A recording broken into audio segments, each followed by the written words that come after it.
अस्सलाम वालेकुम। वालेकुम सलाम जी, कैसे हैं आप? ठीक हैं आप? Good morning. ओह वो कहाँ है मेरा कॉफी का आप जरा बात करें, उतनी देर में मैं जरा फुटेज थोड़ी सी ले लूं। लाइव 365 न्यूज़ पे राइज एंड शाइन, गला मेरा अभी भी गड़बड़ है और रेस्ट मिल के नहीं दे रहा, क्योंकि हम यहाँ से जब घर भी जाते हैं तो न्यूज़ देख रहे हैं, डिस्कस कर रहे हैं, बात कर रहे हैं, ऑफिस में भी मीटिंग्स बातें हो रही होती है। और मुझे तो ये कि I am so obsessed with what's going on कि मैं किसी से भी बात करती हूँ तो बात ही हालात के बारे में करती हूँ, जंगों के बारे में करती हूँ कि ये क्या चल रहा है, क्या तो होगा। देखिए ना कि बिल्कुल टॉक ऑफ द टाउन, हर कोई इस बारे में बात कर रहा है क्योंकि सबका ही फ्यूचर इससे जुड़ा हुआ है। और आप देखिए ये जंग बढ़ती जा रही है, हम रोजाना की बुनियाद पे बात करते हैं। अभी फिर ईरान की तरफ से रिटेलिएट किया गया और ईरान ने एक बड़ा हमला तल अवीव में किया है, हैफा में किया है और जहां भारी नुकसान हुआ है। फिर उसके बाद इसराइल की तरफ से तेहरान पर अटैक हुआ है और बहुत ज़्यादा, वो भी एक मैसिव अटैक उसको कहा जा रहा है। फिर यूएस की जो हिकमत अमली सामने आ रही है मिडिल ईस्ट में, वो अपने बहरी बेड़ों को मतलब वो ला रहे हैं वहाँ पे रिफ्यूलिंग के लिए, जहाज़ों के लिए, वो बड़े उनके जहाज़ जो हैं उनको, और उनका ये कहना है कि हम अपने आप को प्रोटेक्ट करने के लिए ऐसा कर रहे हैं, तो स्ट्रेंथन कर रहे हैं वो अपने आप को मिडिल ईस्ट के अंदर। बड़ा ज़रूरी है इस वक्त फॉलो किया जाए न्यूज़ को। मैं हैरान होती हूँ उन लोगों पे जो इतने सोल डेड हैं कि कहते हैं कुछ भी नहीं है, कुछ भी नहीं होना। पाकिस्तान भारत की जंग हुई तब भी उनको लगा कि कुछ नहीं था, बनाया था। अभी भी जो हो रहा है बनाया जा रहा है। मैं कह रही हूँ कौन बेहिस बेशरम लोग हैं और हमारे आसपास हैं, उनको स्नब, मैं तो खैर मुझे बात करते हैं तो स्नब ही कर देती हूँ। एक ईद की दावत पे मैंने किसी को स्नब कर दिया कि आर यू क्रेजी, आप कैसे कह सकते हैं, आप देखना नहीं चाहते, आपको नजर नहीं आ रहा, अपना इलाज कराएं। लेकिन ये सब कुछ रियल है। तो वही बात है ना कि कबूतर की तरह अगर आप बिल्कुल जाहिर है, आपको पता नहीं है दुनिया में क्या चल रहा है, तो जाहिर है आप बिल्कुल रिलैक्स रहेंगे, आपको लगेगा ही नहीं कि कुछ हो रहा है। लेकिन जरा पढ़े तो सही, देखे तो सही हालात। अब भी अगर जिस चीज को आप सीरियस ना लें, जो भी हालात हैं, तो आप तो बहुत ही वाकई बेवकूफ इंसान हैं और दिमागी आपको कोई मसला है कि जो सामने की चीज आपको नजर आ रही है, ये नहीं कि आप देखना नहीं चाहते, आपको समझ ही कुछ और तरह से आ रहा है। अब आप देखें ना डोनाल्ड ट्रंप के बयानात को देखें, जरा उनके अंदर जाके कोशिश करें कि वो क्या कह। उन्होंने अभी ये रिसेंट बयान दिया है कि मैं तेहरान में ये लोगों को कह रहा हूं कि वो तेहरान छोड़ दे, खाली कर दे। और उन्होंने फिर उसके साथ साथ ये भी कहा कि ईरान को मुआहिदा कर लेना चाहिए था, ईरान ने मुआहिदा ना करके बहुत बड़ी गलती की है। और तेहरान में वो ये मैसेज दे रहे हैं लोगों को कि तेहरान को खाली कर दें, तो क्या मतलब है यानी इसका? बिल्कुल आप ये ऐसे थोड़ा सा सॉफ्ट कॉर्नर कभी किसी का आ जाता है ट्रंप के लिए। जिस दिन से ट्रंप आया है पावर में, उस दिन से दुनिया बदल गई है। एक उसने अपने अमेरिका में जो इमिग्रेशन और ये सारा चल रहा है, हंगामे करा रहा है, लोगों को पिटवा रहा है, अरेस्ट करा रहा है, उसके बाद से हमारी भारत के साथ जंग, फिर अब इजराइल का, मतलब आप ये देखिए इजराइल की गजा पे बॉम्बिंग ज्यादा हो गई, ठीक है ना? उसके बाद फिर अब ये सब कुछ इसके पावर में आने के विद इन मंथ्स हो रहा है, तो मे बी ये इसी का ही मास्टर प्लान है। अच्छा देखिए ना, मिल के इजराइल के साथ हम जिस तरफ निशानदेही कर रहे हैं, देखें अभी जो ईरानी मंदूब हैं यूएन में, उन्होंने भी एक बड़ी इंपॉर्टेंट बात की और उन्होंने कहा है कि ये पहले तो उन्होंने वाज़ेह तौर पर मैसेज दिया कि जो भी असिस्ट कर रहा है, इसराइल का जो भी साथ दे रहा है, उन्होंने कहा हम उससे स्पेयर नहीं करेंगे और वो भी हमारे टारगेट पर है। फिर उन्होंने एक सहाफ़ियों से गुफ्तगू की है, जर्नलिस्ट से गुफ्तगू की है ईरानी मंदूब ने, और उन्होंने कहा है कि यूएस की इंटेलिजेंस के बगैर, यूएस की सियासी सपोर्ट के बगैर, यूएस की हथियारों से सपोर्ट के बगैर इसराइल ईरान पर हमला नहीं कर सकता। बेशक। तो आप ये समझ रहे हैं कि ये किस तरफ सूरत हाल जा रही है। अल्लाह ना करे इसमें जो हम ममालिक की बात कर रहे थे ना कि वो इसमें इन्वॉल्व होते जाएंगे और ऐसा नहीं है कि वो इंटेंशनली होंगे, हालात तो वाकयात इस किस्म के बनते हैं। इंटरेस्ट जब आपके अब जो आगे ममालिक पे जाना है उनको भी इससे लिंक करेंगे, भाई आपने ईरान के साथ जो है ना उनको हेल्प की, आपने ये मतलब कोई कुछ भी इल्जाम लगा दें किसी भी मुल्क में और घुस के उसको तबाह करें। रशिया ईरान के ताल्लुकात देखें, उनके इंटरेस्ट है, म्यूचुअल इंटरेस्ट है, वहाँ इन्वेस्टमेंट है सारी। फिर आप चाइना और ईरान के ताल्लुकात को भी सरफ नज़र नहीं कर सकते हैं। तो क्या ये ममालिक खामोश रहेंगे? क्या इनकी तरफ से कोई सपोर्ट नहीं आएगी ईरान को जब ईरान पे इतना बम्बार्डमेंट होगा? अच्छा, इसके साथ साथ एक और खबर ना दिया, 21 ममालिक की तरफ से एक जॉइंट कम्युनिके जारी हुआ है और उसमें इसराइली हमलों की मजम्मत भी की गई है और यूएन से कहा गया है कि उनकी करारदाद, यानी यूएन का जो चार्टर है उसमें किसी भी मुल्क की सॉवरेनिटी पर आप हमला आवर नहीं हो सकते। इसराइल ने यह काम किया है, तो यूएन वर्ल्ड पावर इसके बारे में देखें। और 21 ममालिक में तुर्की भी है, सऊदी अरब भी है, यूएई भी है और इसमें उर्दन भी है। सारे ये मिडिल ईस्ट के ममालिक उन 21 में शामिल हैं जो इस बात पे अग्री कर रहे हैं और ये जॉइंट कम्युनिके उन सबका, पाकिस्तान भी उसमें शामिल है कि ये इसराइल के एग्रेशन को रोका जाए। तो क्यों नहीं यही ममालिक साथ में कह देते कि अगर ये इतने दिनों में नहीं रुका, इतने घंटों में नहीं रुका, तो हम हम भी इस जंग का हिस्सा बनेंगे, हम भी, we will come after you. क्योंकि यूएस तो देखिए इजराइल की सपोर्ट में ओपन जंग का ऐलान कर रहा है, बिल्कुल। हम सिर्फ अभी तक मुखालफत ही कर रहे हैं। ये मुमालिक सिर्फ अभी तक पेपर वर्क में लगे हुए हैं और आवाज उठा रहे हैं। हथियार कब उठाएंगे इजराइल के खिलाफ? बिल्कुल ऐसे। और आप इसको कोई मजाक समझ रहे हैं? यहाँ पे जोक हो रहा है कि एक दूसरे पर हमले हो रहे हैं, बैलिस्टिक मिसाइल से वहां हमला किया जा रहा है, यहाँ पर इसराइल तो कर ही रहा है जिस तरीके से मासूम जानों का जिया, वो तो गजा में भी। अब आप देखिए इसराइल ने ईरानी जो ये यूएस से मीटिंग का टाइम नहीं है, ये इजराइल से मीटिंग का टाइम नहीं है। सारी मुस्लिम कंट्रीज को और वो जो फॉरेन कंट्रीज हैं जो कि मतलब इजराइल के फेवर में नहीं है, हम सबको मिलके we have to now finally come up with something.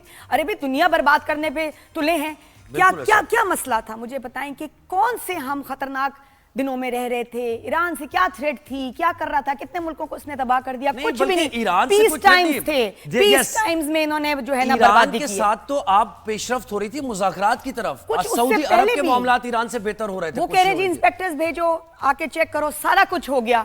इनके पास जो न्यूक्लियर प्रोग्राम्स हैं उनका ये जवाब नहीं देते।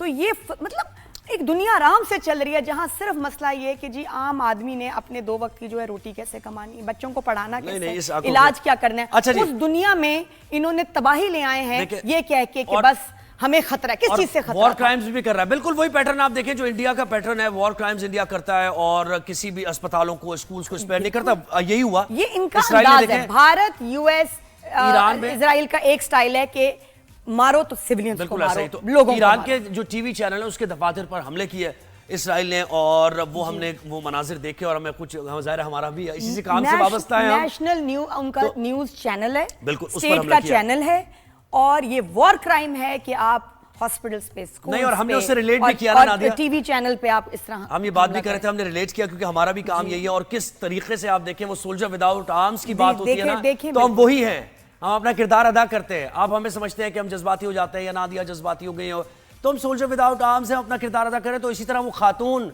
जो एंकर वहां बैठी हुई थी और लाइव ट्रांसमिशन कर रही थी, लाइव कवरेज कर रही थी, उनके पीछे इतना बड़ा ब्लास्ट हुआ है, लेकिन फिर भी आप उनकी बॉडी लैंग्वेज और 5 मिनट बाद वापस आ गई। मतलब जिस तरह पैनिक चीखें हो सकती थी वो बड़े आराम से उठी हैं, 5 मिनट में शी वाज बैक। ये देखिए कैसे क्या हुआ।